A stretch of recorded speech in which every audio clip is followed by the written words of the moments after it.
हनुमान चालीसा क्यों लिखा गया, इसके पीछे एक बहुत बड़ी कथा है। एक बार गोस्वामी तुलसीदास जी महाराज एक गांव से गुजर रहे थे। अचानक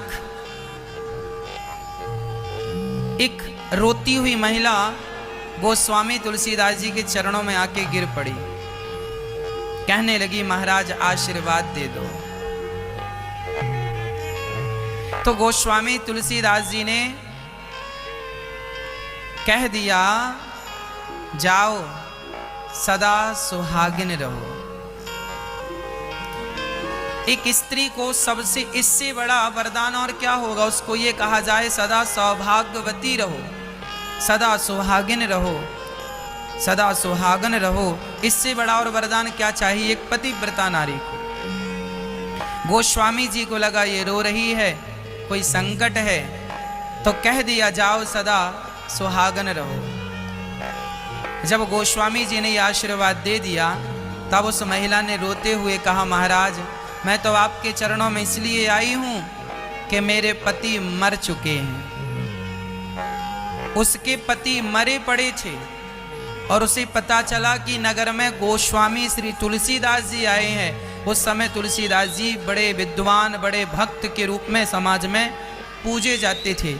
उस महिला को पता चला कि मेरे पति, उसके पति मर गए अचानक, और जब पति मरे उसे पता चला कि नगर में गोस्वामी श्री तुलसीदास जी आए हैं। चरणों में गिर पड़ी और अचानक तुलसीदास जी के मुख से निकल गया, सदा सुहागन रहो। अब तो चक्कर में पड़ गए बाबा जी। महाराज आपने मुझे सुहागन का वरदान दिया है और मेरे पति तो मर चुके हैं। उनकी अर्थी उठने वाली है, नगर इकट्ठा हो चुका है, अर्थी सजाई जा रही है। तब तुरंत श्री गोस्वामी जी ने भगवान से कहा, प्रभु ये क्या लीला है आपकी। यदि मेरे मुंह से कुछ निकला है तो नाथ मैं अपनी वाणी कभी नहीं बोलता।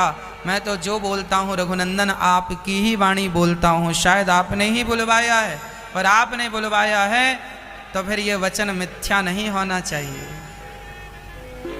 यदि एक भक्त का वचन मिथ्या चला जाता है ना माँ, तो भगवान पर उंगलियां खड़ी हो जाती हैं, विश्वास पर संदेह होने लगता है।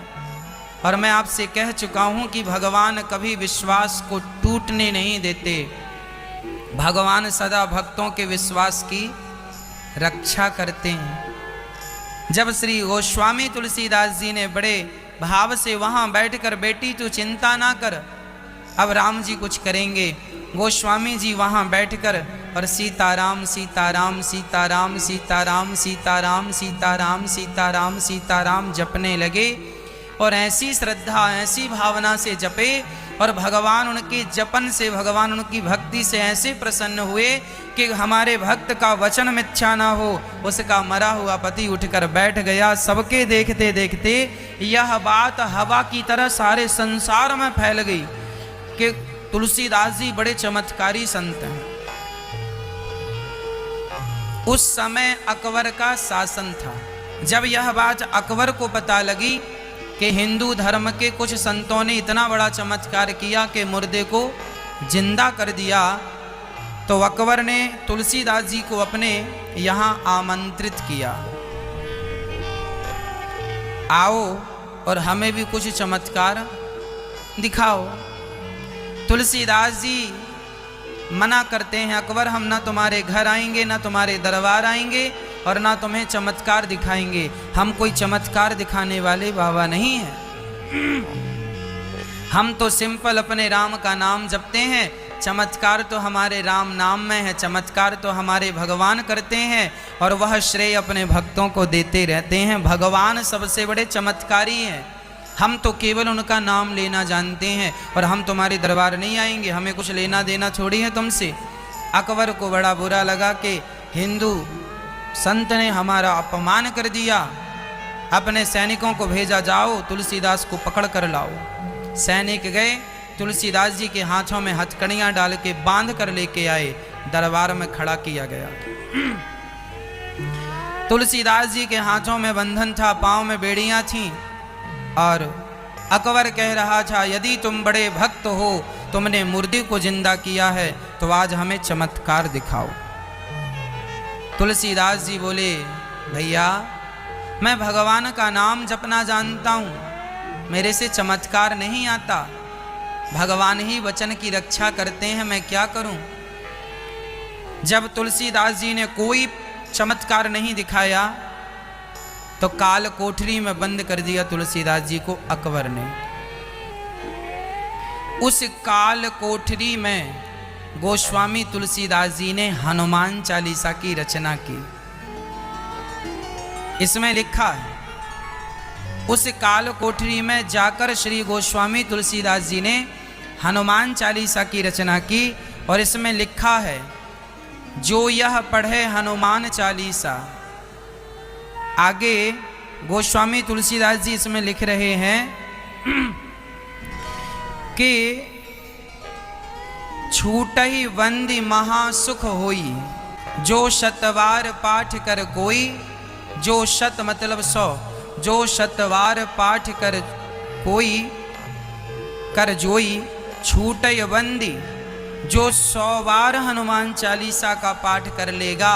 गोस्वामी श्री तुलसीदास जी ने अपने आप वहाँ काल कोठरी में हनुमान चालीसा शुरू किए और पढ़ने लगे। अपने आप हनुमान जी की कृपा हुई और हनुमान चालीसा पूरा होते होते जब यह चौपाई उन्होंने पढ़ी कि जो यह पढ़े छूटय बंदी महासुख होई, उसी समय हजारों की संख्या में बंदर वहाँ आए और बंदरों ने आके जो वहाँ का क्रूर शासक था, जिसने गोस्वामी जी को बंद किया था, उनकी सिंहासन तक बंदर पहुंच के और सारी सेना को जो बंदरों ने मारना शुरू किया। अर्थात स्वयं अनेक रूप में श्री हनुमान जी प्रकट होके और उस दुष्ट व्यक्ति को, उसकी सेना को जब तहस नहस करना शुरू किया, मारना शुरू किया, अकबर का शासन हिलने लगा।